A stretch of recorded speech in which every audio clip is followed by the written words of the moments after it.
இந்த மாதம் வாக்குத்தத்த வார்த்தைக்காய் ஜெபித்த போது கர்த்தர் காண்பித்து தந்த வார்த்தை இது. வாசிக்கிறேன். மார்க் 9:27. இயேசு அவன் கையை பிடித்து அவனை தூக்கினார், உடனே அவன் எழுந்திருந்தார்.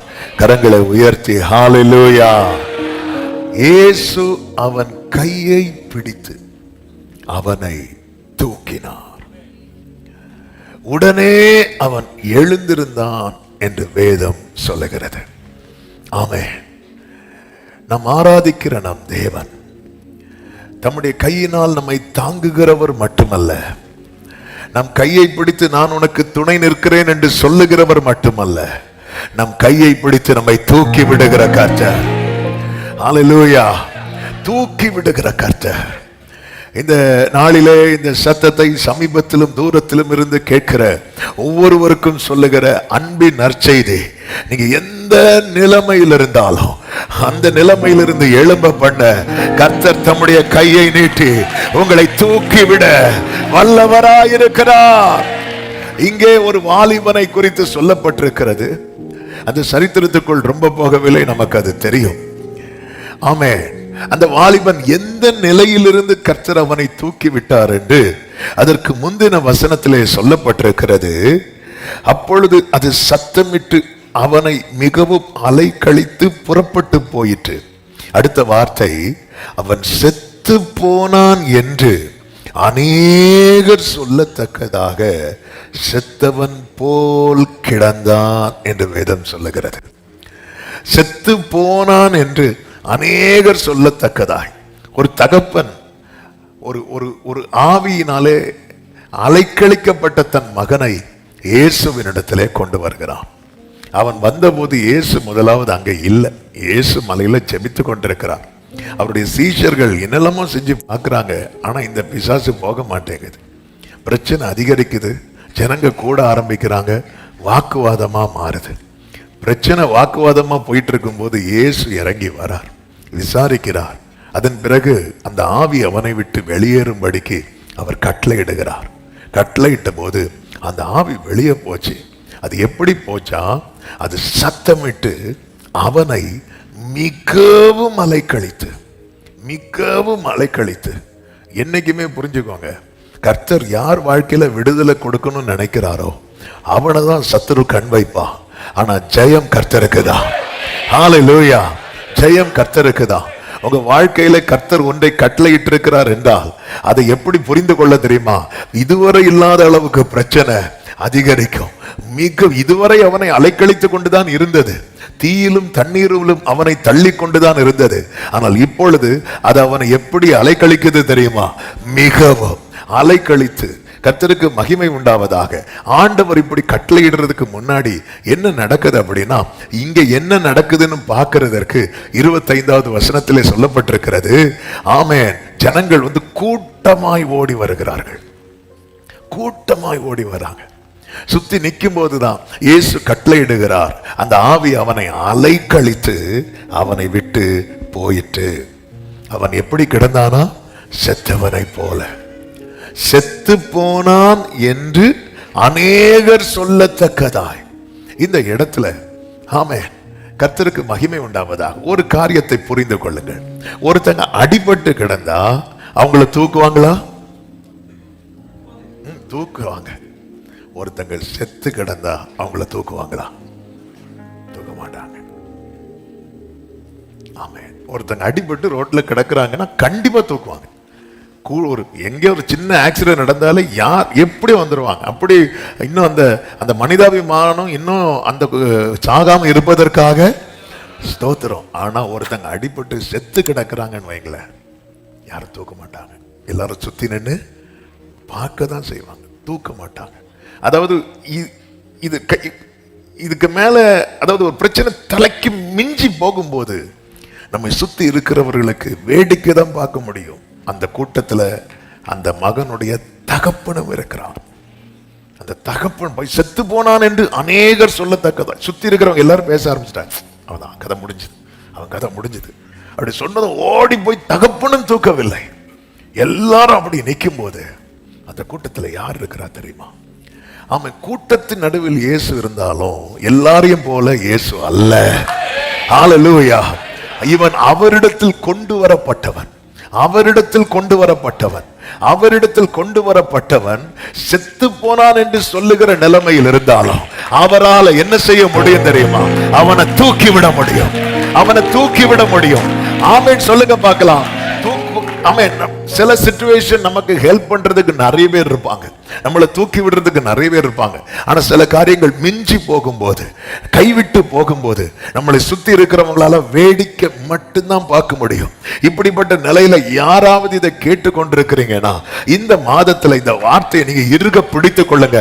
ஆண்டவர் உங்களால என்ன தூக்கி விட முடியும். ஆண்டவரே, எத்தனை பேர் இந்த காலை வேளையில சொல்ல முடியும், இந்த சூழ்நிலையிலிருந்து உங்களால என்ன தூக்கி விட முடியும், இப்படி ஒரு நிலைமையிலிருந்து உங்களால என்ன தூக்கிவிட முடியும், இந்த வியாதியிலிருந்து உங்களால என்ன தூக்கிவிட முடியும், இந்த பாவத்திலிருந்து உங்களால என்ன தூக்கிவிட முடியும், இந்த கடன் பாரத்திலிருந்து உங்களால என்ன தூக்கிவிட முடியும். சத்தமா ஆமென் சொல்லுங்க பார்க்கலாம்.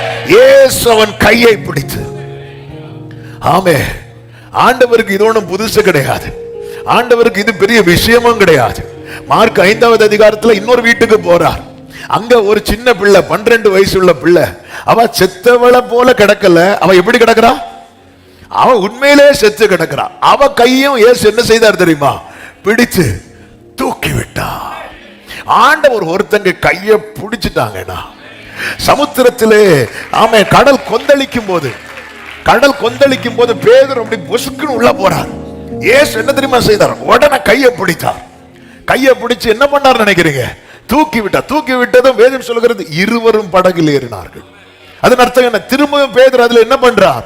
நடக்கிறார். இந்த காலை வேளையில வார்த்தைக்காய் ஏக்கத்தோடு வந்திருக்கிற உள்ளங்களுக்கு சொல்லுகிற வார்த்தை, உங்களை தூக்கி விட அவருக்கு முடியும்.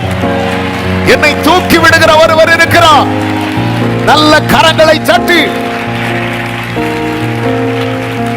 ஜீசஸ், ஜீசஸ், என்னை தூக்கி விட என் ஆண்டவருக்கு முடியும். ஹல்லேலூயா. தேவனே, கண்களை மூடி உங்க வலது கரத்தை உயர்த்தி, உங்க வலது கரத்தை உயர்த்தி ஆண்டவர்கிட்ட சொல்லுங்க, ஆண்டவரே, என்னுடைய இந்த நிலைமையிலிருந்து என்னை தூக்கி விட உம்மால் முடியும். நீங்க தூக்கி விட்டுட்டீங்கன்னா நான் எழும்பிடுவேன். ஆண்டவரே, எழும்பிடுவேன். அப்பா, இந்த நிலைமையிலிருந்து வெளியே வர முடியாம தவிக்கிறீங்க. இந்த 1ஆம் தேதி காலை வேளையில இந்த வார்த்தையை நம்பி ஆண்டவர்கிட்ட சொல்லுங்க, ஆண்டவரை, இதுல இருந்து யாருக்கும் என்ன தூக்கி விட முடியாது. என்னை சுத்தி இருக்கிறவங்களுக்கு வேடிக்கை மட்டும்தான் பார்க்க முடியுதுப்பா, வேடிக்கை மட்டும்தான் பார்க்க முடியுது. ஆனா உங்களால என்ன தூக்கி விட முடியும், உங்க கரத்தால என்ன தூக்கி விட முடியும். நான் உம்மை நம்புகிறேன். இந்த ஒரு நிலையிலிருந்து நீர் என்னை தூக்கி விடுவீர். நீர் என்னை, நான் எழும்புவேன், நான் எழும்புவேன், நான் எழும்புவேன். என்னை எழும்ப பண்ணும். என் ஆண்டவர் என் கூட இருக்கிறதுனால நான் எழும்புவேன், நான் எழும்புவேன். என்னை அலைக்கழிக்கிற சத்துரு தோற்று போகும்படிக்கு, ஓ என் சத்துருவே, எனக்கு விரோதமாய் சந்தோஷப்படாதே. நான் விழுந்தாலும், நான் விழுந்தாலும், நான் விழுந்தாலும் நான் எழுந்திருப்பேன். ஓ ராமா சதா ராமா காரா காரா. என்னை கர்த்தர் தூக்கி விடுவார், என்னை கர்த்தர் தூக்கி விடுவார். எந்தெந்த காரியத்தில இருந்து நீங்க எழும்பணும்னு நினைக்கிறீங்க, உங்களை சில சொல்லுவாங்க தெரியுமா, சிலர் இந்த ரெக்கமெண்டேஷன் போகும்போது கொஞ்சம் நீங்க தூக்கி விட்டீங்கன்னா, ஆமென், சிலர்லாம் தூக்க எப்படி முடியும்? கொஞ்சம் நீங்க உங்களை கொஞ்சம் அவங்கள அப்படியே கை இப்படி தூக்கி விட்டீங்கன்னா, ஹல்லேலூயா, ஆமென், ஆமென். உங்க ஜெப ஜீவியத்துல ஒருத்தங்க சப்போர்ட்டிவா இருந்தா நல்லா இருக்கும்னு ஃபீல் பண்றீங்களா? அவர் தூக்கி விடுவார். ஆமென், ஹல்லேலூயா. ஆவிக்குரிய யுத்தத்துல சோர்ந்து போறீங்களா? அவர் தூக்கி விடுவார், தூக்கி விடுவார். மோசேயின் கை அப்படி தளரும் போது தூக்கி விட ஆரோனும் ஊரும், நாம் தளரும் போது தூக்கி விட பரிசுத்த ஆவியானவர். ஆமென் சொல்லுங்க பார்க்கலாம். தூக்கி விடுகிறவர், தூக்கி விடுகிறவர். ஹல்லேலூயா. நீங்க என்ன வீட்டுல போய் எதுல இருந்தெல்லாம் நீங்க எழும்பணும், மேல வரணும்னு நினைக்கிறீங்க, எல்லாத்தையும் எழுதி வச்சுட்ட 1ஆம் தேதியை ஜெபம் பண்ண ஆரம்பிங்க. ஆமென், ஹல்லேலூயா, ஆமென். இது ஒரு தீர்க்க தரிசனமான வார்த்தை. சிறு வயதுல இருந்த இந்த வாலிபனுக்கு இந்த பிரச்சனை இருந்துச்சு. இயேசு டீல் பண்றாரு பாருங்க. ஆமென், பல நாள் பிரச்சனை. ஆமென். லூக்கா சுவிசேஷத்தில் இது எப்படி சொல்லப்பட்டிருக்கும் தெரியுமா? அது அவனை கசக்கி அதுக்கப்புறம் விட்டுட்டு போகுமா. இதுவரை கசக்கி பிரச்சனை என்ன பிரச்சனை? ஒரு பிசாசு ஒரு வாலிபனுக்குள்ள இருந்து அவனை என்ன செய்யுது? கசக்குது. அது அவனை கசக்கின பிறகு தூக்கி போட்டுட்டு அவன் செத்து போயிட்டான் என்று அநேகர் சொல்லத்தக்கதாய். நம்ம தகப்பன் காதுல என்ன கேட்க தெரியுமா? அவன் செத்துட்டான், அவன் செத்துட்டான், அவன் செத்துட்டான், அவன் கதை முடிஞ்சிட்டு, அவன் கதை முடிஞ்சிட்டு அப்படி கேட்டுட்டு இருக்கும் போது இயேசு அவன் கையை அப்படி பிடித்து அப்படி தூக்கிட்டார். ஆண்டவரே, என்னுடைய இந்த நிலையிலிருந்து, என்னுடைய இந்த மந்த நிலையிலிருந்து, என்னுடைய இந்த முடக்கப்பட்ட நிலையிலிருந்து, ஆண்டவர் இந்த மனுஷர் தலையில ஏறி போகிற நிலையிலிருந்து, இந்த வலையில் அகப்பட்ட நிலையிலிருந்து, தீயையும் தண்ணீரையும் கடக்கிற இந்த நிலையிலிருந்து என்னை தூக்கிவிட, என்னை தூக்கிவிட உம்மால் மட்டுமே முடியும். சங்கீதம் 145:14 சொல்லப்பட்டிருக்கிறது, கர்த்தர் விழுகிற யாவரையும் தாங்கி மடங்கடிக்கப்பட்ட யாவரையும் தூக்கி விடுகிறார். ஹல்லேலூயா. ஆண்டவர் மோசேக்கு அநேக காரியங்களை பிரமாணங்களாக கொடுப்பார். அதில் ஒன்றுதான் வாசிக்கலாம். உபாகமம் 22:4. உபாகமம் 22:4. உன் சகோதரனுடைய கழுதையாவது அவனுடைய மாடாவது வழியிலே விழுந்து கிடக்கிறதை கண்டாயானால், நீ பார்க்கலன்னா பிரச்சனை இல்லை, ஆனா நீ பார்த்துட்டேன்னா அதை காணாதவன் போல விட்டு போகாமல் அதை தூக்கி எடுத்து விடுவாயாக. கரங்களை உயர்த்தி ஆமென் சொல்லுங்க. நீங்க ஆண்டவருடைய பிரமாணம் அப்படின்னாலே என்ன அப்படின்னா அவருடைய ஹார்ட் தான். அவர் வந்து அவருடைய ராஜ்யம் எப்படி இருக்குன்னு நினைக்கிறாரோ அதையெல்லாம் பிரமாணமாக கொடுக்கிறார். கிங்டம்ஸ் லா தான் the word of God, இந்த வேதாகமம், பரலோக லா புக் தான் இது. இதப்போ அவருடைய ஹார்ட். இதுவரை இந்த வாலிபனை எத்தனையோ முறை இந்த ஆவி அலைக்கழித்திருக்கிறது. அப்பொழுது அவன் அவர் பார்வையில் இல்லை. இப்பொழுது அவன் எங்க இருக்கிறான் தெரியுமா? அவர் பார்வையில். ஆண்டவர் சொல்றாரு, உன் சகோதரனுடைய கழுதையாவது மாடாவது வழியில விழுந்து கிடக்கிறதை நீ கண்டாயானால், நீ பார்க்கலன்னா பிரச்சனை இல்லை, இப்ப நீ பார்த்துட்ட, நீ கண்டாயானால் அதை காணாதவன் போல விட்டு போகாமல். ஆமென், ஹல்லேலூயா. இதுக்கு முன்னாடி இந்த வாலிபனை எத்தனையோ முறை அலைக்கழித்தது. ஒன்றை புரிந்து கொள்ளுங்க, நாம மாடோ நாம கழுதையோ கிடையாது, நாம் அவருடையவர்கள். ஒரு மாடோ கழுதையோ விழுந்து கிடக்கிறத பார்த்தா கூட நீ பார்க்காம போயிடக்கூடாது, அதை தூக்கி விடணுங்கிறதுல அவர் இவ்வளவு உறுதியா இருப்பார் என்றால், இந்த நாளில என்னை கேட்கிற அன்பு சகோதர சகோதரி, இதுக்கு முன்னாடி உன் பிரச்சனை தெரியாது, நீ எங்க விழுந்து கிடந்த தெரியாது. ஆனா இப்ப நீ அவர் சமூகத்துல வந்துட்ட, அவருக்கு முன்னாடி வந்துட்ட. இனி அவர் கண்டும் காணாதவர் போல இருக்க மாட்டார். அந்த ஆவி அந்த வாலிபன் இதுக்கு முன்னாடி எத்தனையோ முறை அலைக்கழித்தது, எத்தனையோ முறை. ஆனா அப்பொழுதெல்லாம் தூக்கி விடுறதுக்கு இவர் வரல. ஏன்? அவர் பார்வையிலே இல்லை, அவர் எல்லைக்குள்ளேயே இல்லை. இப்பொழுது வேதம் அழகாய் சொல்லுகிறது. அவன் செய்தி அது இன்னொரு ஆங்கிள் போறதுனால நான் இதை ரொம்ப டீட்டெயிலா சொல்லாம நான் செய்திக்குள்ள போக விரும்புகிறேன். ஆமென். அவன் அவரிடத்தில் கொண்டு வருகிறான், அவரிடத்துல. ஆமா, நீ விழுந்தாலும் எங்க விழுந்துரு தெரியுமா? அவர்கிட்ட விழுந்துரு. நீ கஷ்டப்பட்டாலும் அவருக்கு முன்னாடி கஷ்டப்படு. நான் சொல்றது உங்களுக்கு புரியுதான்னு தெரியல. ஆமே, ஆண்டவரே உமக்குள்ள வந்ததுக்கு அப்புறம் தானே இவ்வளவு பாடு, இவ்வளவு நெருக்கம். நீ அவருடைய பிரசன்ஸ்ல நீ என்ன கஷ்டப்பட்டாலும் அவர் பார்த்துட்டு சும்மா இருக்க மாட்டார். உபத்திரவப்படுகிறவனுடைய உபத்திரவத்தை அற்பமா எண்ணாமலும் அருவருக்காமலும் அவனுக்கு தம்முடைய முகத்தை மறைக்காமலும் இருக்கிற தேவன். நான் எங்க விழுறேன், நான் எங்க கழுறேன், இது ரொம்ப முக்கியம். நான் எங்க விழுறேன் ரொம்ப முக்கியம், நான் எங்க அழுறேன் ரொம்ப முக்கியம். அன்னால் வீட்டில இருந்து அழுதுட்டு இருக்கிறா, ஒரு வார்த்தை வரல, ஆனா அவர் சமூகத்தில் அவர் பார்வையில வந்து அழ ஆரம்பிச்சுட்டா பாருங்க. அதுவும் சாதாரண அழுகல்ல, அவர் பார்வையில வந்தது மனங்கசந்து அழுதா. ஆமா, வீட்டுல எப்படி அழுதா? அழுதா. சமூகத்துல வந்ததும் மனம் கசந்து அழுதான். அவர் பார்வையில வந்துட்டுல இனி அவர் கண்டும் காணாம விட்டுருவாரா? ஆண்டவர் ஒரு ஊமையை சொல்லுகிறார். ஊமை அல்ல, ஒரு சம்பவத்தை சொல்லுகிறார். ஒருவன் எருசலேமில் இருந்து எரிகோவுக்கு வழிப்பிரயாணமாய் புறப்பட்டு போகிறான். அவன் கள்ளர் கையிலே அகப்பட்டு அவனை அடித்து குற்றுயிராய் விட்டு விட்டு போகிறார்கள். அந்த வழியாய் ஒரு ஆசாரியன் வருகிறான், ஒரு லேவியன் வருகிறான். அதன் பிறகு ஒரு சமாரியன் வருகிறதை இயேசு சொல்லுகிறார். ஆமென், ஆமென். அந்த சமாரியன் என்ன செய்கிறானா, அவனை கண்டு, அவனை பார்க்கலன்னா பிரச்சனை இல்லை, அவனை பார்க்கலன்னா பிரச்சனை இல்லை. உங்க காரியத்தை நீங்க ஆண்டவர் சமூகத்துல தெரியப்படுத்திடுங்க. பேதுரு மூழ்கும் போது அமைதியா இருந்தான்னா பிரச்சனை வேற. ஆனா அவரை பார்க்க வச்சான் பாருங்க. எப்படி பார்க்க வச்சான் தெரியுமா? ஆண்டவரேன்னு கத்துனான். அவரை பார்க்க வைத்தான் பாருங்க. இன்னைக்கு ஆமே, நீங்க எந்த நிலையில தூக்கி விடணும் கர்த்தரால முடியும். நீங்க அவரை பார்க்க வைங்க, நீங்க அவரை பார்க்க வைங்க. அதனாலதான் அவருடைய சமூகத்துல அவரை பார்க்க வைங்க. அதுதான் ஆமே. ஆண்டவரே, பரலோகத்திலிருந்து கர்த்தர் நோக்கி பார்க்க மட்டும். புலம்பல் ஒரு வசனம் உண்டல்லவா? புலம்பல் புஸ்தகம் 3வது அதிகாரத்துல அந்த வார்த்தை இருக்கிறது. பரலோகத்திலிருந்து 3வது அதிகாரம் 49வது வசனம். 49:50 வாசியுங்கள்.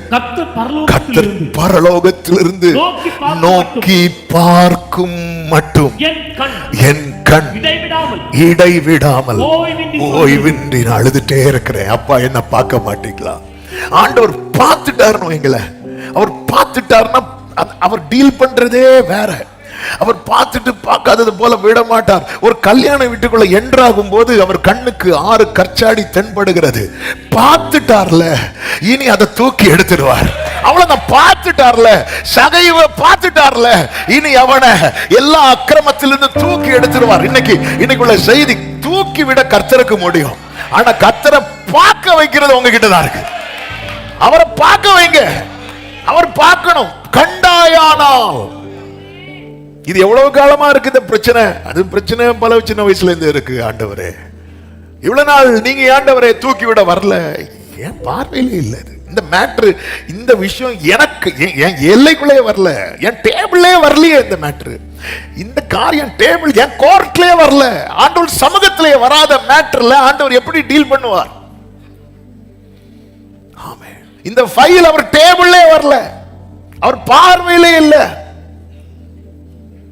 இயேசு கிறிஸ்து எங்களை நடந்து போறாரோ அவர் பார்வைப்படும்படிக்கு ஜனங்கள் வியாதியா இருக்கிறவங்க எல்லாம் கொண்டு வந்து வைப்பாங்களா? அவர் பார்வைப்படும்படிக்கு, அவர் பார்வைப்படும்படிக்கு அவர் பார்த்துட்டா போதும். கூட்டத்தின் நடுவில் ஆண்டவர் இப்படியே பார்க்கும்போது அந்த பார்வை என் மேல பட்டா போதும். அதுக்கப்புறம் அவரால் காணாதவன் போல இருக்கவே முடியாது. அப்படிதான் ஆலயத்தில் அவர் உட்கார்ந்து இருக்கும் போது கூட்டத்தின் நடுவில் ஒரு சூம்பின கை உடையவன் அவர் பார்வையில பட்டுட்டான். தூக்கி விட்டாரு. இந்த மார்ச் வந்து டார்கெட் என்ன தெரியுமா? அவர் பார்வையில் நான் இருக்கணும், அவர் பார்வை என் மேல படணும். ஆமென். நோக்கி பார்க்க மட்டும் என்னை பாரும், என்னை பாரும். ஆண்டவருடைய பார்வை, ஆண்டவர் சமூகத்துல நான்கு வாலிபர்கள் ஒரு திமிர்வாதக்காரனை, கட்டில் கிடையாய் கிடக்கிற திமிர்வாதக்காரனை சுமந்து கொண்டு வரும்போது அவங்களை பொறுத்த வரைக்கும் என்ன அப்படின்னா, அவங்க ஃபெய்த் என்னன்னா, அவர் பார்த்துட்டாருன்னா முடிச்சு. அவர் பார்வையில பட்டா போதும். அவங்க எப்படியாவது உள்ள கொண்டு போலான்னு பாக்குறாங்க. இவங்களுக்கு வந்து 100க்கு அதிபதி ஃபெய்த் எல்லாம் கிடையாது. 100க்கு அதிபதி ஃபெய்த் எல்லாம் கிடையாது. ஆமே. என்ன 100க்கு அதிபதி ஃபெய்த் தெரியுமா? நீங்க ஒரு வார்த்தை அப்படிலாம் கிடையாது. இவங்களை பொறுத்து இவங்க ஃபெய்த் என்ன தெரியுமா? அவர் அப்படி பார்த்துட்டாருன்னா, இவங்க எட்டி பாக்குறாங்க, தூக்கி வெளியிருந்து காட்டுறாங்க, ஒன்னும் தெரியல. ஏன்னா வாசல் ஃபுல்லா ஆட்கள் நிக்கிறாங்க. எப்படியாவது அவருக்கு முன்னாடி இறக்கி வச்சா போதும். என்ன அந்த சுத்தி தேடுறாங்க. அதாவது தெரிந்த வாசல் அடைபட்டது என்று சொல்லி ஒருத்தன் திரும்பி போகாம, எப்படியாவது ஆண்டவருடைய பிரசன்னத்துல மேட்டரை வச்சிடணும் அப்படி சொல்லி நிக்கிறான். அவனுக்குன்னு ஒரு டோர் எப்படியாவது திறக்கப்படும். கூரையை பிரிக்கிறாங்க. கூரையை பிரிச்சு அப்படி இறக்கும் போது, அடிக்கடி இந்த வார்த்தையை சொல்லும் போதெல்லாம் சொல்லி இருக்கிறேன். அந்த வீட்டு ஓனர் யாரை பார்த்திருப்பா தெரியுமா? இயேசு அப்படி பார்த்திருப்பார். இயேசு அப்படி வச்சிருப்பார். அல்லேலூயா. ஆமென். இயேசு மட்டும் இல்லாம கூரையை பிரிக்கணும். அப்புறம் என்னெல்லாம் இவங்க அப்புறம் வரும் கூரையை பிரிச்சாங்கன்னா வரும்போது அந்த கட்டில ஒருத்தர் இருந்தான். போகும்போது கட்டில் பற்றாக்குறை, ஹாஸ்பிட்டல் என்ன இல்லை, பெட் இல்லை. ஏசு அங்க இருந்தார். இறக்கி அவருக்கு முன்னாடி வச்சாங்க பாருங்க, எலும்பு அப்படின்ட்டார். எலும்பு படுக்கை எடுத்துக்கொண்டு தூக்கி விட்டார் ஆண்டவர், தூக்கி விட்டார். இந்த சமாரியன் வரும்போது கண்டுன்னு இருக்கு. யூதருக்கும் சமாரியருக்கும் ஆகாத ஒரு சூழ்நிலை. ஆனா அவர் பார்வையில பட்டதுக்கு அப்புறம் அந்த சமாரியன் அவனை யாருன்னு பார்க்கல தெரியுமா, யூதன்னு பார்க்கல. இதுதான் ஆண்டவருடைய இரக்கம். ஆமென். பேதுரு மூழ்க காரணம் என்ன?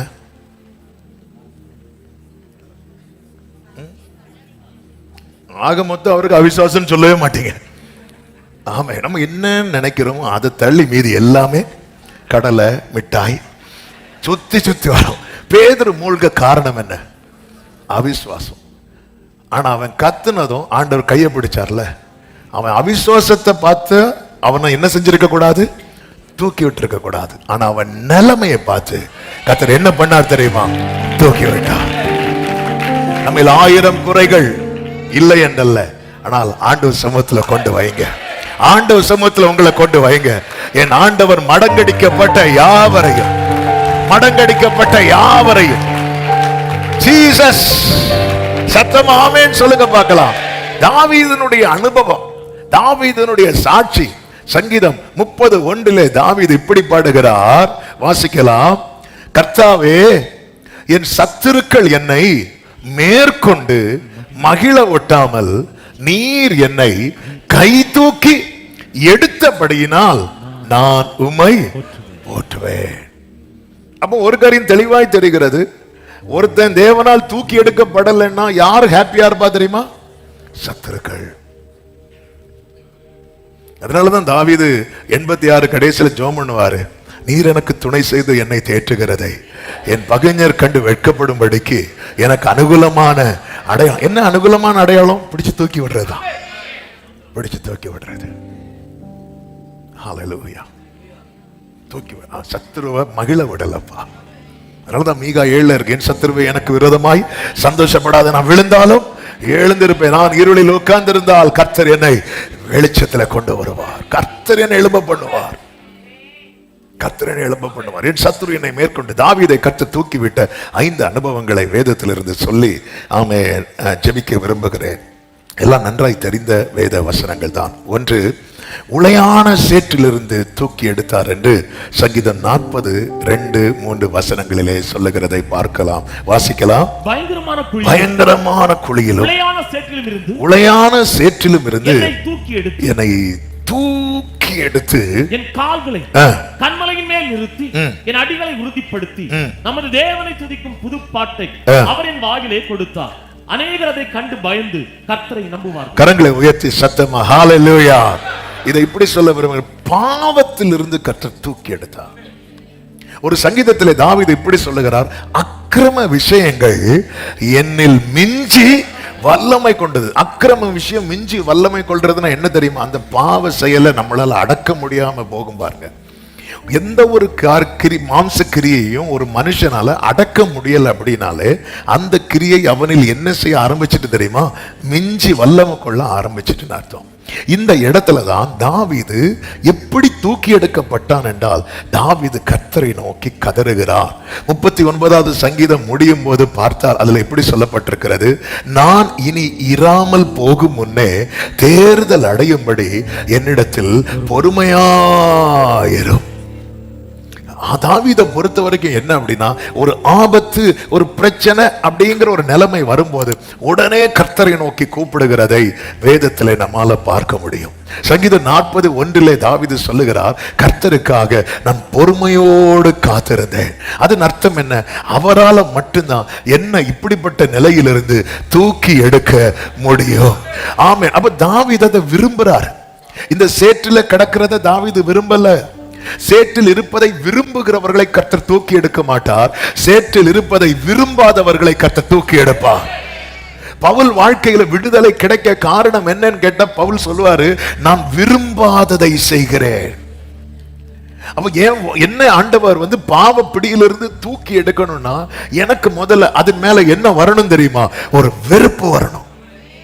எனக்கு அது வேண்டாம் ஆண்டவரே, இது எனக்கு வேண்டாம் ஆண்டவரே. இந்த காரியங்கள் என்னை மிஞ்சுகிற என்னை வல்லமை கொள்ளுதுப்பா. நான் இதெல்லாம் செய்யக்கூடாதுன்னு நான் நினைக்கிறேன், ஆனா என்னால முடியாம போகுது, என்னால அதை கண்ட்ரோல் பண்ண முடியாம போகுது என்கிற நிலையில் இருக்கும்போது அவன் கர்த்தரை நோக்கி பார்த்து கர்த்தரை நோக்கி கெஞ்சுகிறான், கர்த்தரை நோக்கி கெஞ்சுகிறான். ஆமென். கர்த்தரை நோக்கி. ஹல்லேலூயா, ஹல்லேலூயா. அதாவது முடியாத நிலையில எப்பேற்பட்ட கட்டானாலும் சரி, அது எந்த பாவப்பிடியானாலும் சரி, இந்த வார்த்தை வாலிபர்களுக்கு மட்டுமல்ல எல்லாருக்கும் சேர்த்துதான். மாம்ச கிரியைகள் வெளியரங்கமாயின என்று சொல்லி 17 காரியங்களை பட்டியலிட்டு போடப்பட்டிருக்கிறது கலாத்தியர் 5. அப்ப எந்த ஒரு மாம்ச கிரியை நம்மில் வெளிப்பட அது நம்ம யாராய் மாற்றுகிறது என்றால் தேவ ராஜ்யத்துக்கு உரியவன் அல்ல என்கிற நிலையில் அது நம்மை கொண்டு போயிட்டு இருக்கிறது. ஆவியின் கனியை வெளிப்பட விடாதபடிக்கு அது நம்மை தடுக்கிறது. அப்ப நமக்கு தெரியணும். அதனாலதான் வேதம் சொல்லுகிறது, தன் பிழைகளை உணர்கிறவன் யார்? உணர்கிறவன் யார்? அவனுக்கு உணர்வே இல்லை. வாரத்துக்கு 2 நாள் உபவாசிச்சதுக்கு அப்புறமும் பரிசேயனுக்கு உணர்வு இல்லை. ஆமென். ஆண்டவரே, தாவீது சங்கீதங்கள் இதெல்லாம் பார்க்க முடியும். ஆண்டவரே, என் பாவத்தை நினைக்காதீங்க, உங்க இரக்கத்தை நினைச்சு எனக்கு ஹெல்ப் பண்ணுங்க அப்படிம்பார். ஆமென். என்ன ஆண்டவர், நான் கர்த்தருக்காக பொறுமையோடு காத்திருந்தேன், அவர் என்னிடமாய் சாய்ந்து he reached down to me. அவர் என்னிடமாய் அவர் இறங்கி வரார். என்னை பாவத்திலிருந்து தூக்கி எடுக்க என் இயேசு செய்த காரியம் என்ன தெரியுமா? அவர் பிதாவுக்கு சமமாய் இருப்பதை கொள்ளையாடின பொருளா எண்ணாமல் தம்மை தாமே வெறுமையாக்கி என் ஆண்டவர் இறங்கி வந்தார். அவர் என்னிடமாய் சாய்ந்தார். ஹல்லேலூயா.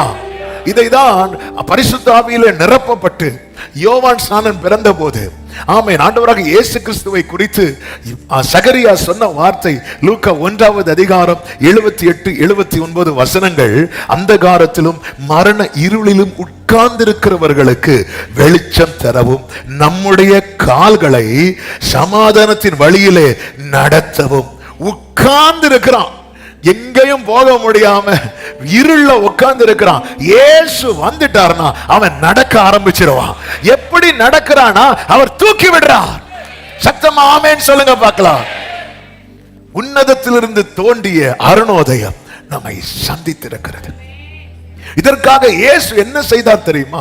எபிரேயர் 2வது அதிகாரம் நீங்கள் படிக்கும் போது தெரியும். அதனுடைய 14வது வசனம் முதல், ஆதலால் பிள்ளைகள் மாம்சத்தையும் இரத்தத்தையும் உடையவர்களா இருக்க அவரும் அவர்களை போல.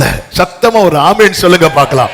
சத்தமா இயேசு, சத்தமா சொல்லுங்க, இயேசு என்னை போல மாறினார். ஆமென். ஹல்லேலூயா. இயேசுன்னு சொல்ல பிடிக்கிறவங்க மட்டும் சத்தமா சொல்லுங்க, இயேசு என்னை போல மாறினார். ஆமென். ஹல்லேலூயா.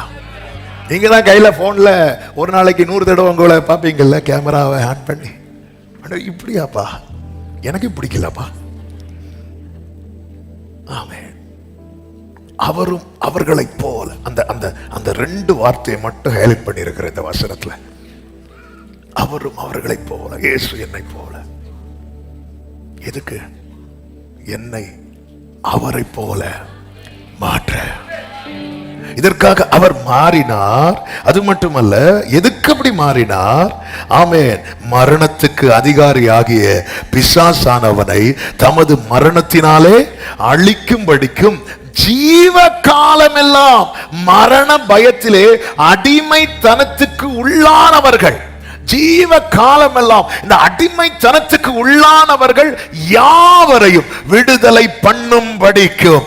அப்படியானார் இயேசு எவ்வளவுதான் தாழ்த்தினார் அப்படின்னு கேட்டா நீங்க என்ன சொல்லணும்னா, என்ன போல மாறுறதுக்கு அப்படி தாழ்த்தினார். எதுக்கு தெரியுமா? இல்ல, அவர் மட்டும் இல்லைன்னா ஜீவ காலம் முழுவதும் நான் யாரு தெரியுமா? அடிமை, அடிமை, அடிமை. ஐயோ, ஒருவேளை அந்த அடிமைத்தனம் எதை நோக்கி கொண்டு போகும் தெரியுமா? பயத்தை நோக்கி கொண்டு போகும். என்ன பயம்? ஐயோ, நான் மறிச்சிட்டேன்னா பாதாளத்துக்கு போயிருவேனே, நரகத்துக்கு போயிருவேனே, எனக்கு வாழ்க்கை இல்லை. அது கொஞ்சம் கொஞ்சமா பயத்தை ஜீவகாலம் முழுவதும் ஆண்டவர் நேரா வரார்.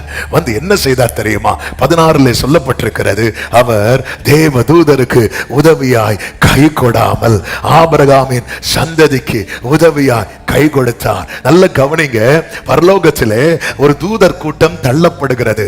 லூசிபர் உட்பட அவனை சேர்ந்த கூட்டம் தள்ளப்படுகிறது. ஏதேனில் இருந்து மனிதன் தள்ளப்படுகிறான். 2 விதமான கூட்டம் தள்ளப்படுகிறது.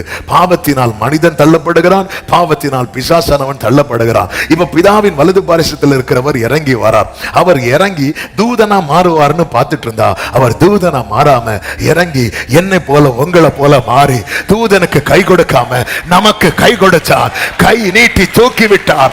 சேற்றிலிருந்து தூக்கி எடுக்கப்பட்டவர்கள் மாத்திரம் நல்ல கரங்களை தட்டி சத்தமாமே ஹalleluya ஹalleluya ஆமென். சேற்றினின்று என்னை தூக்கி எடுத்து மாற்றி உள்ளம். ஆமென். பிரியமானவர்களே, தூதர்களுக்கு எந்த பாட்டெல்லாம் பாட முடியும் கேட்டா, சேனைகளின் கர்த்தர் பரிசுத்தர் பாட்டு பாட முடியும். ஆனா இப்ப நம்ம பாடுறோம் தெரியுமா, இதெல்லாம் பாட முடியாது. ஆமென். நாம் கிருபை பெற்றவர்கள். கல்லானையன் உள்ளம் உருக்கின கல்வாரி கண்டு நன்றி. ஓ ஜீசஸ். ஒருவேளை ஏதாவது பாவ பிடியிலிருந்து வெளியே வர முடியாம யாராவது இருக்கிறீங்களா? பரலோகத்தில் இருக்கிற கர்த்தர் நோக்கி பார்க்க மட்டும், நோக்கி கூப்பிடுங்கள். அவர் தூக்கி எடுப்பார், தூக்கி எடுப்பார், தூக்கி எடுப்பார். எந்த காரியமானாலும் சரி, ஹalleluya, தூக்கி எடுப்பார். ஆண்டவர் பாராட்டின கிருபை.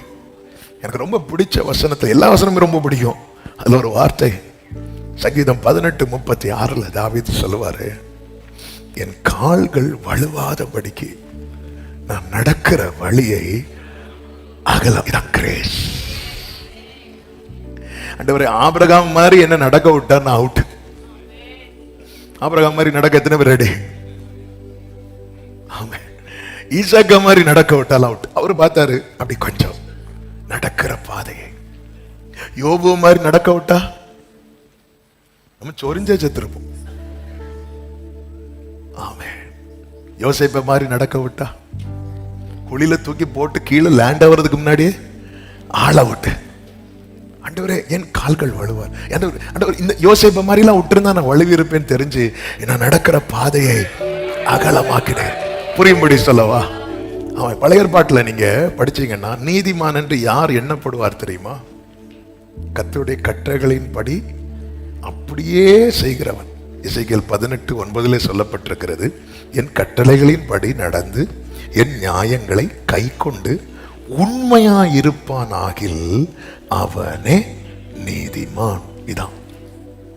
ஆனா புதிய ஏற்பாட்டில் நீங்க பாத்தீங்கன்னா, ஆண்டவர் என்ன தெரியுமா செய்தார்? அதாவது பழைய ஏற்பாட்டில் அவர் நடக்கிற வழி எப்படி அகலமாக்குறார் சொல்ற. பழைய ஏற்பாட்டில் இப்படி இப்படி நடந்தா நீதிமான், புதிய ஏற்பாட்டில் நீதிமான் ஆக்கி இப்படி இப்படி நடன்னு சொல்லி விடுறார். ஹல்லேலூயா. ஆமென். இப்போ எனக்கு எந்த பயம் இல்லை தெரியுமா? நான் நீதிமானா இல்லையாங்கிற நீதிமான் ஆக்கிட்டு நீ இப்படி நடறா வா. ஆமென். நடக்கிற பாதையை அகலமாக்கிட்டார். அதாவது பேப்பர்ல 100 மார்க் போட்டுட்டு எழுதுங்கிறார்.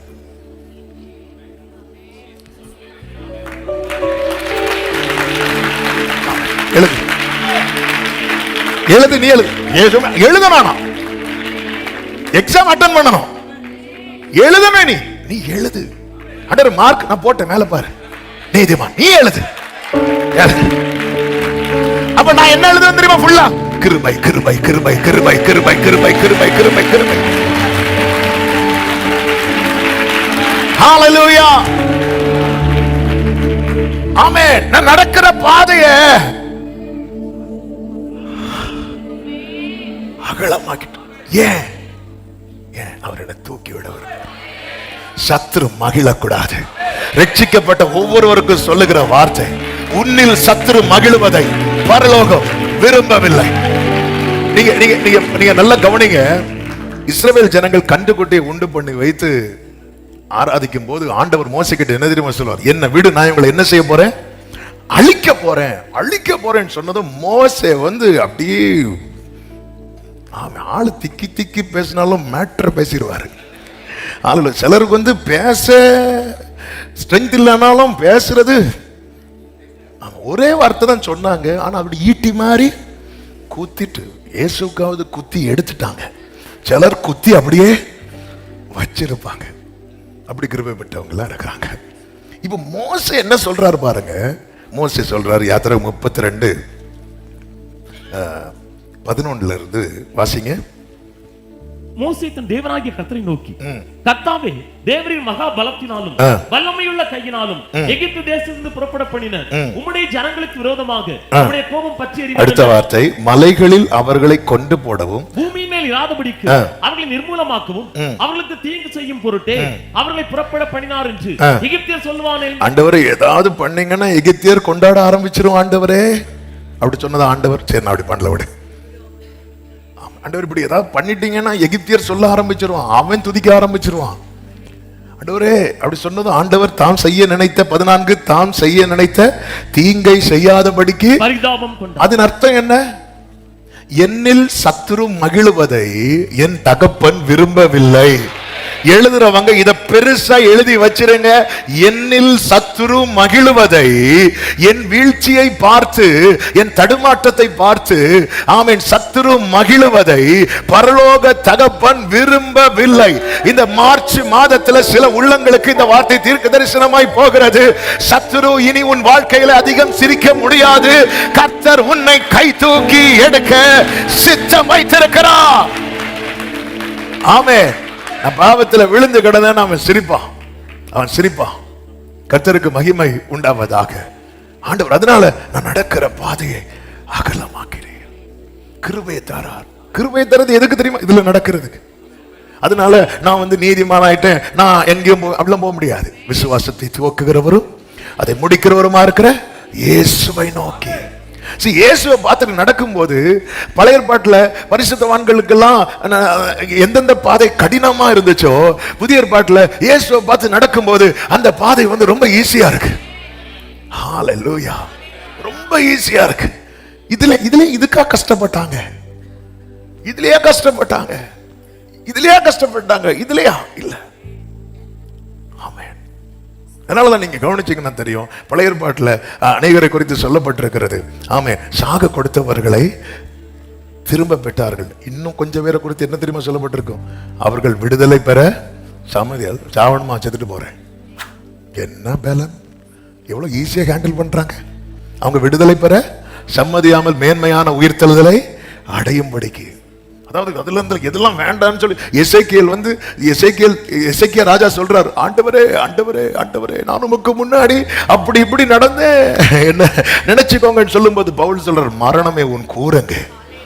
எங்க எசேக்கியாவுக்கு கடினமானது பவுலை எப்படிங்க அவங்களுக்கு சாத்தியமாயிட்டு? ஜீசஸ். ஹல்லேலூயா. இன்னைக்கு வேர்ட் ஆஃப் காட் கடினமா இருக்குன்னா நம்ம பார்வையை மாற்றிட்டோம்னு அர்த்தம். வேர்ட் ஆஃப் காட் லெகுவா இருக்குன்னா பார்வையை வச்சிட்டோம்னு அர்த்தம். நான் நடக்கிறதற்கு பாதையை அகலமாக்கினீர், அகலமாக்கினீர். என்ன கேட்டாலும் அப்படிதான் சொல்லுவேன். எங்க அப்பா சந்தித்த பிரச்சனைகளை மாதிரி என்ன விட்டுருந்தா வாய்ப்பே இல்லை. என் தகப்பனாருடைய ஃபேமிலியில ஒரு மரணம் நடந்துச்சு. அப்போ ஒரு 2 years பேக். அப்போ நாங்கள் போயிருந்துக்கும் போது எங்கள் அப்பா வீடு, அந்த அட்மாஸ்பியர், அங்கே அவங்க முறைமையின்படி அடக்காராதனை எரிக்கிறாங்க. அப்போ அதோட கொஞ்ச நேரம் யோசித்து பார்த்துட்டே இருந்தேன், ஆண்டவரே, ஒருவேளை இந்த சுச்சுவேஷனில் நான் வளர்ந்தேன்னா, உங்கள் அழைப்புக்கு நான் செவி சாய்த்திருப்பானா, நான் வந்திருப்பேன். ஆண்டவரே ஆண்டவரே, என்ன நீங்கள் தூக்குறதுக்குன்னு எங்கள் அப்பாவை நீங்கள் கொக்கி போட்டு இழுத்து இழுத்து கொண்டு வந்து என்ன எவ்வளோ சேஃபாக உள்ளே வச்சிருக்கிறீங்க ஆண்டவரே, அப்படி சொல்லி எனக்கு அந்த இடத்துல இருந்தே கண்ணீர் வர ஆரம்பிச்சிட்டேன். நான் நடக்கிறதற்கு என் பாதையை கர்த்தர் அகலமாக்கினார். கர்த்தர் இன்னைக்கு நம்ம ஆண்டவர் சமூகத்துல இருக்கிறோம். பவுல்கிட்ட கேட்டா சொல்றாரு, அவர் ரொம்ப பொறுமையா இருந்தார் என் விஷயத்துல. அதாங்க அகலமாக்குறது. ரொம்ப பொறுமையா இருந்தார். பொறுமையா இருந்து காத்து அப்படி பார்த்து பார்த்து பார்த்து பார்த்து அப்படியே மனுஷரை கட்டி இழுக்கிற அன்பின் கயிற்றால கட்டி இழுத்து நம்ம நிறைய பாதையை கடந்து வந்தது நம்ம காலில் இல்லை, அவர் கால் அதுல நின்று நம்ம அவர் தோள்ல இருந்தது. ஹல்லேலூயா. அவர் நமக்கு உதவியாய் இன்னைக்கு இந்த சத்தத்தை கேட்கிற எல்லாருக்கும் சொல்லுகிற 5 பாயிண்ட் எழுதிட்டு வந்து 5 சொல்ல முடியுமான்லாம் தெரியாது, ஆனாலும் சொல்லி விட்டுறலாம் இன்னைக்கு. ஆமென் ஆமென். எந்த நீங்க சேட்டுக்குள்ள இருக்கக்கூடாது. சத்தம் ஆமென் சொல்லுங்க மக்கள். இந்த பாவ புடியில கத்திருங்க ஆண்டவர்கிட்ட. ஆமென். ஹல்லேலூயா. ஆண்டவரே ஆண்டவரே ஆண்டவரே. அதாவது ஆபேலை கொன்னுட்டு வந்திருந்து கத்துறது கிடையாது. ஆபேலை கொண்டுட்டு வந்து இந்த சாபம் என்னால தாங்க முடியல, இல்லை கொல்ல கத்தி ஓங்க அப்படிதான் செய்யணும், வரும்போது கத்திரணும். ஆண்டவரே ஆண்டவரே என்னை காப்பாத்திருங்க ஆண்டவரே. ஆகாப் கூட யோசபாத் யுத்தத்துக்கு போகும்போது, யோசபாத் தான் ராஜான்னு சொல்லிட்டு குத்துறதுக்கு வந்து நிற்கும் போது யோசபாத் என்ன பண்ணுவார் தெரியுமா? சத்தம் போட்டுருவார், ஓட சத்தம் போட்டுருவார். இப்படி சத்தம் போடணும். அதாவது தீமையான காரியங்கள் நெருங்கும் போது சத்தம் போடணும், சத்தம் போட்டுருக்கும். நான் திராட்சை தோட்டத்துல எனக்கான ஒரு செடியை வச்சேன். அந்த செடி எனக்கு என்ன கனியை கொடுத்துச்சு தெரியுமா? கசப்பான கனியை. அப்போ பழைய ஏற்பாட்டுல ஆண்டவர் ஜனத்தை செடியா வச்சிருக்கிறார். அந்த செடி நற்குல திராட்சை பழம் தருகிற செடியா நான் வச்சேன், ஆனா அது கனி கொடுக்கல. புதிய ஏற்பாட்டுல வரும்போது சொன்னார், நான் செடியா இருக்கிறேன், நீ என்ன பண்ணு தெரியுமா? நீ கொடியா என் மேல இருக்கிற, நான் நடக்கிறதற்கு என் பாதையை அகல. நானே உன்னால முடியல ஆண்டவரே. நீங்க பண்றதெல்லாம் நல்லா பண்ணிட்டு இருக்கிறீங்க, ஆனா நான் என்ன கொடுத்துட்டு இருக்கிறேன் தெரியுமா? நான் கசப்பை கொடுத்துட்டு இருக்கிறேன். இங்க பாரு, நான் வந்துட்டேன்ல, இனி நானே செடி. அப்ப நான் யார் ஆண்டவரே? நீ கொடி. ஜீசஸ். அவ்வளவுதான். நான் நடக்கிறதுக்கு என் பாதையை அகலமாக்கிடு. நான் செய்ய வேண்டியது என்ன தெரியுமா? என் நேசர் இயேசுவின் மேல் சாய்ந்தே துன்பவனாந்திரத்தில். ஆமென். ஆண்டவருடைய அன்பை பேசுற பாட்டு பாட்டா வரும், அப்புறம் பாயிண்டா போயிட்டே இருக்கும். ஹல்லேலூயா. அதாவது என்னைக்கு நமக்கு தர அந்த ஃபேவரை நான் வந்து நடக்க வேண்டிய வழியில நடக்கிறதுக்காக இவ்வளவு ஃபேவர், எவ்வளவு சப்போர்ட். உன் வழிகளில் எல்லாம் உன்னை காக்கும்படிக்கு உனக்காக தம்முடைய தூதர்களுக்கு, தூதர்கள்னா சிறக விரிக்கிற தூதர்கள் மட்டுமல்ல, பட்டயத்தை கொண்டு வருகிற தூதர்கள் மட்டுமல்ல, தூது வரும். கொஞ்சம் இடரும் போது ஒரு தூது வரும். பயப்படாத, நான் இருக்கிறேன். தூது கொண்டு வரும். எத்தனை வார்த்தை நம்மளை தூக்கி நிறுத்திச்சு. ஹல்லேலூயா. சிறகு அடைக்கிற தூதர்கள் இருப்பாங்க, பட்டயத்தை வச்சிட்டு இருக்கிற தூதர்கள் இருப்பாங்க.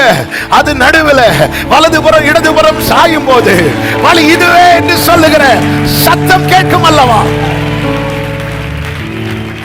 சேற்றிலிருந்து தூக்கினார். இரண்டாவதாக ஆட்டு தொழுவங்களில் இருந்து எடுத்தார் என்று சங்கீதம் 78:70 சொல்லப்பட்டிருக்கிறது. நம்முடைய தாசனாகிய தாவீதை தெரிந்து கொண்டு ஆட்டு தொழுவங்களில் இருந்து அவனை எடுத்தார். இதுதான் வேதம் அழகாய் சொல்லுகிறது.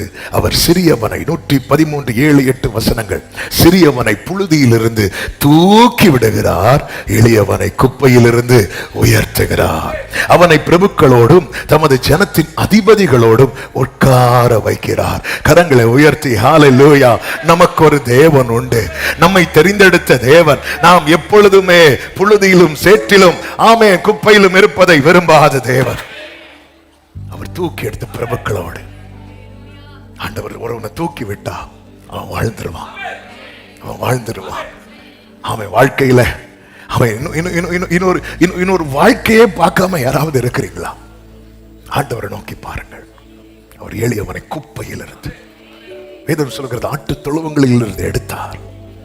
நாத்தான் தீர்க்கதரிசியை கொண்டு தாவீதின் இடத்துல பேசும்போது 1 நாளாகமம் 17:7 ஆமென், இப்போதும் நீ என் தாசனாகிய தாவீதை நோக்கி சேனைகளின் கர்த்தர் சொல்லுகிறது என்னவென்றால், நீ என் ஜனமாகிய இஸ்ரவேலின் மேல் அதிபதியாய் இருக்கும்படி ஆடுகளின் பின்னே நடந்த உன்னை ஆட்டு மந்தையை விட்டு எடுத்தேன். நீ போன இடமெல்லாம் உன்னோட இருந்து உன் சத்துருக்களை எல்லாம் உனக்கு முன்பாக நிர்மூலமாக்கி பூமியில் இருக்கிற பெரியோர்களின் நாமத்திற்கு ஒத்த நாமத்தை உனக்கு உண்டாக்கினேன்.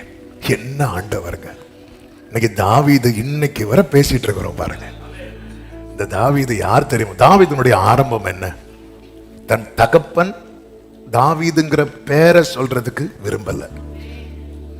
இவ்வளவுதான் பிள்ளைங்களா அப்படி கேட்கும்போது இன்னொருவன் இருக்கிறான், எல்லாருக்கும் இளையவன், அவன் ஆடு மேய்த்து கொண்டு, இவ்வளவுதான் கொடுத்த ரிப்போர்ட். அவன் தாவீதுன்னு மென்ஷன் பண்ணவே இல்லை, தாவீதுன்னு சொல்லவே இல்லை. ஆனா இன்னைக்கு இந்த பேரை தவிர்க்கவே முடியாம. ஆமே, ஹல்லேலூயா. தாவீது என்றானதுக்கு அப்புறம் கடைசி சாப்டர் வர தாவீது வந்துட்டே இருப்பார். ஆமே, ஆண்டவர் ஒருத்தனை உயர்த்தணும் நினைச்சிட்டார் வைங்கள. எளியவன் என்றைக்கு மறக்கப்படுவதில்லை. சிறுமைப்பட்டவர்களுடைய நம்பிக்கை நல்ல கரங்களை சட்டி. அப்ப தாவீது ஆண்டவர் சமூகத்துல போய் இருந்து, ஆண்டவரே என்னை இதுவரை நடத்தி கொண்டு வந்ததுக்கு எம்மாத்திரம் 17:17 சொல்றாரு, என்னை மகா மேன்மையான சந்ததியின் மனுஷனாக பார்த்தீர் சொல்லிட்டு 19 சொல்றாரு. 19 வாசிங்க. கர்த்தாவே, 1 நாளாகமம் 17:19, கர்த்தாவே உமது அடியானின் நிமித்தமும் உமது இருதயத்தின்படியும் இந்த பெரிய காரியங்கள் எல்லாம் அறிய பண்ணும்படிக்கு, அடுத்த வார்த்தை, இந்த பெரிய காரியத்தை எல்லாம் செய்தீர். அந்த வார்த்தை கவனிக்கல. உமது அடியானின் நிமித்தமும், என் மேல நீங்க வச்ச பாசம், என் மேல நீங்க வச்ச கிருபை. அடுத்த ஒரு வார்த்தை சொல்வார், உமது இருதயத்தின்படியும். அதன் அர்த்தம் என்ன? தாவீதை உயர்த்துவது தேவன் திடீரென்று போட்ட திட்டம் அல்ல, தேவன் ஏற்கனவே போட்ட திட்டம். ஹல்லேலூயா. எலும்புகள் உருவாகல, நரம்புகள் உருவாகல, தசைகள் தரிசனம் உருவானதே, தாய் கருவிலே தரிசனம். உம்முடைய இருதயத்தின்படி தெரிந்தெடுக்கப்பட்டவனை குறித்த தேவ சித்தம் பெரியது. வேளை வரும்போது அவன் எந்த நிலைமையில் இருந்தாலும் கர்த்தர் அவனை தூக்கி விடுவார். எனவேதான் சங்கீதக்காரன் எப்படி பாடுகிறான் தெரியுமா? நம்முடைய தாழ்வில் நம்மை நினைத்தவரை துதியுங்கள். ஆண்டவர், இப்படி ஒரு சூழ்நிலையில நான் இருக்கிறேன், என்னை தூக்கி விட உம்மால முடியும். ஆட்டு தொழுவத்திலிருந்து தூக்கி விட்டார். 3வது, ஜலப்பிரவாகத்திலிருந்து தூக்கி விட்டார். சங்கீதம் 18:16 வாசிக்கலாம். உயரத்திலிருந்து அவர் கை நீட்டி என்னை பிடித்து ஜலப்பிரவாகத்தில் இருக்கிற என்னை தூக்கி விட்டார். இந்த ஜலப்பிரவாகம் என்பது என்ன தெரியுமா? சத்துருவினால் வரும் போராட்டங்கள், பிரச்சனை. அந்த டைட்டில் எப்படி சொல்லப்பட்டிருக்கிறது? கர்த்தர் தாவீதை அவனுடைய எல்லா சத்துருக்களின் கைக்கும் சவுலின் கைக்கும் நீங்களாக்கி விடுவித்த போது. புதிய ஏற்பாட்டிலே ஆண்டவராக இயேசு கிறிஸ்துவை குறித்து சொல்லப்பட்டிருக்கிறது. அப்போஸ்தலர் 10:38, அவர் நன்மை செய்கிறவராயும் பிசாசின் வல்லமையில் அகப்பட்ட யாவரையும் குணமாக்குகிறவராயும் சுற்றி திரிந்தார். அப்படி சுற்றி திரிந்த போது அவர் கண்ணில் மாட்டினது லேகியோன் பிடித்த வாலிபன். 18 வருடம் பிசாசு கட்டி வைத்திருந்த கூனியாகிய ஸ்திரீ. அதன் பிறகு நாம் மார்க் 9வது அதிகாரத்தில் பார்த்த அந்த வாலிபன். இவங்க 3 பேர் மட்டும் இல்ல, இன்னும் அநேகர். ஏன்? மகதலேனா மரியாள் கூட எத்தனை ஆவியினால பிடிக்கப்பட்டிருந்தா தெரியுமா? 7. நமக்கு எதிராளியாகிய பிசாசு. இந்த லேகியோன் பிடித்த வாலிபன் பாருங்க, அவன் குடியிருப்பு கல்லறையில் இருந்தது. அதை விட்டு அவனுக்கு வெளியே வர முடியல. இயேசு வந்து அவனை தூக்கி விட்டார் பாருங்க. அந்த ஊர் ஃபுல்லாவே சுவிசேஷம் அவன் மூலமா தான் போகுது. சில சூழ்நிலையை விட்டு வெளியே வரவிடாதபடிக்கு பிசாசானவன் கட்டு. ஆண்டவர் இந்த ஜலப்பிரவாகத்திலிருந்து தூக்கி விடுகிறவராயிருக்கிறார். ஆமென் சொல்லுங்க பார்க்கலாம். 4வதாக மரண வாசலிலிருந்து தூக்கி விட்டார். சங்கீதம் 9:13 சொல்லப்பட்டிருக்கிறது, மரண வாசல்களிலிருந்து என்னை தூக்கி விடுகிற கர்த்தாவே. அப்ப மரணமே கிடையாதா? மரணம் உண்டுங்க. பிறக்க ஒரு காலம் உண்டு, இறக்க ஒரு காலம் உண்டு. ஆனால் தேவன் குறித்த காலத்துக்கு முன்னே நம்மை அழிப்பதுதான் சத்ருவின் நோக்கம். இன்னைக்குமே இதை மனசுல வச்சுக்கோ. மரணம் என்பது அது நியமிக்கப்பட்டது. நியமிக்கப்பட்டது. காரணம், பாவத்தின் சம்பளம் என்ன தெரியுமா? மரணம். மரணம் இல்லாம போக வாய்ப்பே இல்லையா? வாய்ப்பு இருக்கு. இயேசு வந்தால், இயேசு வந்துட்டார்னா உயிரோடு இருக்கிற நாம் என்ன செய்யப்படுவோம்? எடுத்துக்கொள்ளப்படுவோம். இயேசு வர தாமதித்தால் நமக்கு குறித்த காலம் வரும்போது நம் ஓட்டம் முடிஞ்சுதான் ஆகும். தேவன் எப்படி குறித்திருக்கிறார்னு தெரியாது. எப்படி ஒவ்வொருத்தருக்கும் நம்ம எப்படி எங்க பெறப்போம் நமக்கு தெரியுமா? தெரியாது. அதே போல நம்முடைய முடிவு சிலருக்கு கர்த்தர் வெளிப்படுத்துவார், சிலருக்கு அதுக்கு ஏற்றது போல ஆயத்தமாயிருவாங்க. தெரியாது, முடிவு இருக்கு. ஆனா இதுக்கு உள்ள இருக்குல்ல இந்த காலம், இடைப்பட்ட காலம், அது நம்ம ஓட வேண்டிய ஓட்டம். இந்த நாட்களிலே, இப்படிப்பட்ட காலத்துல நம்முடைய தீபத்தை அணைப்பதற்கு பிசாசானவன் போராடுவான். ஏன்னா நம்முடைய தீபம் பாதியில் அணைஞ்சிட்டுன்னா நம்முடைய ஓட்டம் முடியாது. நம்முடைய ஓட்டம் முடியலைன்னா நம்மளால என்ன செய்ய முடியாது தெரியுமா? அந்த ஜீவ கிரீடத்தை சுதந்திரிக்க முடியாது. எனவே பிசாசானவன் இப்படி கொண்டு வருவான். அதுதான் ட்ராக் மாற வைப்பான், வழி தப்பி ஓட வைப்பான், காலத்துக்கு முன்னே சாக வைப்பதுதான் பிசாசி நோக்கம். எனவேதான் அக்கிரம விஷயத்துல துணிந்து நடக்க வைப்பான். பாவம் என்ன செய்யும்? பாவம் ஆயுளை குறைக்கும். ஆமென். என்னைக்குமே ஏதனை விட்டு துரத்தப்பட காரணம் என்ன? ஜீவ விருட்சத்தின் கனியை புசித்து அவன் என்னைக்குமே உயிரோடு இருக்கக்கூடாது. அவன் ஜேதேன்ல ஒருத்தன் தரித்திருந்தான், அவன் என்னைக்குமே உயிரோடு இருப்பான். அவன் பாவம் செஞ்சதுனால அந்த அதன் விளைவு, அவன் மரணத்தை சந்தித்தாக வேண்டும். இன்னும் வேண்டாம், ஆதாம் 930 வருஷம் உயிரோடு இருந்தார். ஆதாம் தான் முதல் மனிதன். அப்ப நியாயப்படி பார்த்தா முதல் மனிதன் தான் ரொம்ப வருஷம் உயிரோடு இருக்கணும். ஆனால் ஆதாமை விட இன்னும் அதிகமா உயிரோடு இருந்த ஒரு நபர் உண்டு. யாரு தெரியுமா? மெத்துசெலா. அப்போ மெத்துசெலா 969 வருஷம் நினைக்கிறேன். அப்போ ஆதாமுடைய பாவம் கிட்டத்தட்ட 39 வருஷத்தை அடிச்சிட்டு ஆதாம் லைஃப்ல. அதன் பிறகு எல்லாம் பாத்தீங்கன்னா 800 900 இப்படியே தான் போயிட்டே இருந்துச்சு. மனுக்குலம் மீண்டும் பாவம் பெருகின போது 900 800 இருந்தது எப்படி குறைஞ்சிட்டு தெரியுமா? 120 குறைஞ்சிட்டு. மோசை நாட்கள் வந்த போது 120 இருந்தது எப்படி குறைஞ்சு தெரியுமா? 70 பலத்தின் மிகுதியினால். இதுக்கு பின்னாக இருந்தது என்ன நினைக்கிறீங்க? பாவம். சரி, 70 60 80 90 நீங்க 150 வருஷம் வரை இருங்க. ஆனா ஒழுங்கா இருக்கணும். அதுதான் மேட்ரு. ஆமா, ஆக்சுவலா நம்ம இல்லைன்னா தான் ஃபீல் பண்ணுமே தவிர யாரெல்லாமோ போறாங்க அப்படி நம்மள சொல்லிடக்கூடாது. ஆமா, இந்த கோவிட்ல எத்தனையோ பேர் போனாங்க, இவங்க ஒன்லையும் மாட்டேங்கிறாங்களே அப்படி சொல்ற மாதிரி இருக்கக்கூடாது. ஆமா, காலத்துக்கு முன்னே அழிக்க சத்துரு, அத மரண வாசல் என்று சொல்லவில்லை, மரண வாசல்களில் இருந்து கர்த்தர் தூக்கி விடுகிறவர். கர்த்தரால மட்டும்தான் அதை செய்ய முடியும். ஏன் தெரியுமா? அவர் மரணத்தை ஜெயித்தவர். கரங்களை உயர்த்தி ஆமென் சொல்லுங்க. சிங்கத்தின் வாய்க்கும் கரடியின் கைக்கும் கோலியாத்தின் பட்டயத்துக்கும் ஆமென் சவுலின் ஈட்டிக்கும் தப்புவித்து காப்பாற்றப்பட்டவன் சொல்லுகிறான், மரண வாசல்களில் இருந்து என்னை தூக்கி விடுகிற கர்த்தர். தாவீது எப்படி மரித்தான் என்று வேதம் சொல்லுகிறது தெரியுமா? ஆமென். 1 நாளாகமம் 29:28 அவன் தீர்க்காயுசும் ஐஸ்வர்யமும் மகிமையும் உள்ளவனாய் நல்ல முதிர் வயதிலே மரணம் அடைந்த பின். தாவீது 70 வருஷம் வாழ்ந்தார். 70 வருஷம் வாழ்ந்தார். 30வது வயசுல தாவீதுக்கு தலையில அபிஷேகம் வைக்கிறாங்க. அடுத்து 40 இயர்ஸ் அவர் வளர்ந்து ராஜாவா இருக்கிறார். தாவீதை விட ரொம்ப வருஷம் வாழ்ந்தவங்க எல்லாம் இருக்கிறாங்க. ஆனா தாவீது 70 வருஷத்துல ஒருத்தன் ஓட்டம் முடியும் போது அங்க என்ன சொல்லப்பட்டிருக்கு தெரியுமா? தீர்க்காயுசு. ஏன் தீர்க்காயுசு அங்க சொல்லப்பட்டிருக்கிறது?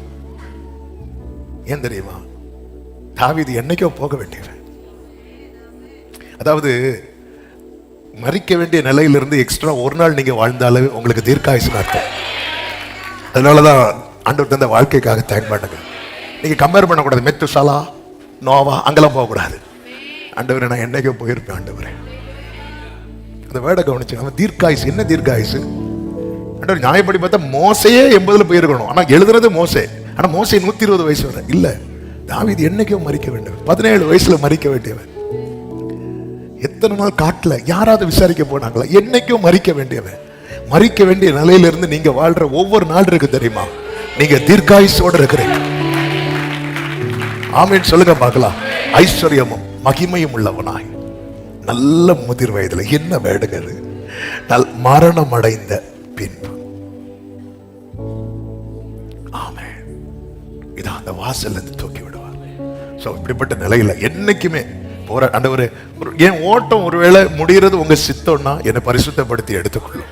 என் மோட்டம் முடிகிறது உங்க சித்தம் இல்லைன்னா என்ன இந்த வாசல்ல இருந்து தூக்கி விடுங்க ஆண்டவரே. இந்த ஜெபம் கை கொடுக்கும். இயேசுவின் நாமத்தில் இப்படிப்பட்ட மரண பயத்துல யாராவது இருக்கிறீங்களா? கர்த்தரை நோக்கி கூப்பிடுங்க. அவர் மரண வாசலில் இருந்து உங்களை தூக்கி விடுவார். கரங்களை உயர்த்தி ஆமென் சொல்லுங்க. ஒரு வார்த்தையை சொல்லி அப்படியே ஜெபிக்கலாம். 5 பாதாளத்திலிருந்து, பாதாள பிடியிலிருந்து. சங்கீதம் 16 9 10 11 வசனங்கள். ஆகையால் என் இருதயம் பூரித்தது, என் மகிமை களி கூர்ந்தது, என் மாம்சமும் நம்பிக்கையோட தங்கி இருக்கும். என்ன நம்பிக்கை? என் ஆத்துமாவை பாதாளத்தில் விடீர், உம்முடைய பரிசுத்தவானை அழிவை காணவட்டீர். கரங்களை உயர்த்தி ஹல்லேலூயா. ஒருவேளை இந்த ஓட்டம் முடிந்தாலும் என் மாம்சமும் நம்பிக்கையோட. அதனாலதான் சங்கீதம் 149 சொல்லப்பட்டிருக்கிறது, பரிசுத்தவான்கள் எதிலே கம்பீரிப்பார்கள் தெரியுமா? தங்கள் படுக்கையிலே கம்பீரிப்பார்கள். ஏன்னா அவங்களுக்கு தெரியும், இங்கே நான் கிடத்தப்பட்டாலும் அங்கே கர்த்தருக்கு முன்பாக ஜீவனுள்ள ஒரு தேசத்திலே நடப்பேன். ஆத்துமாவை அழிவை காண விட்டார். ஆண்டவராக இயேசு கிறிஸ்து அப்படியே வந்து இந்த வார்த்தையை ப்ரூவ் பண்ணிட்டார். அதான் அப்போஸ்தலர் நடவடிக்கைகளை இது அவருக்கான தீர்க்க தரிசனம் என்று சொல்லப்பட்டிருக்கிறது. அது மட்டுமல்ல, அவருடையவர்களுக்கான தீர்க்க தரிசனமும் கூட. ஆத்துமாவை பாதாளத்தில் விடீர்.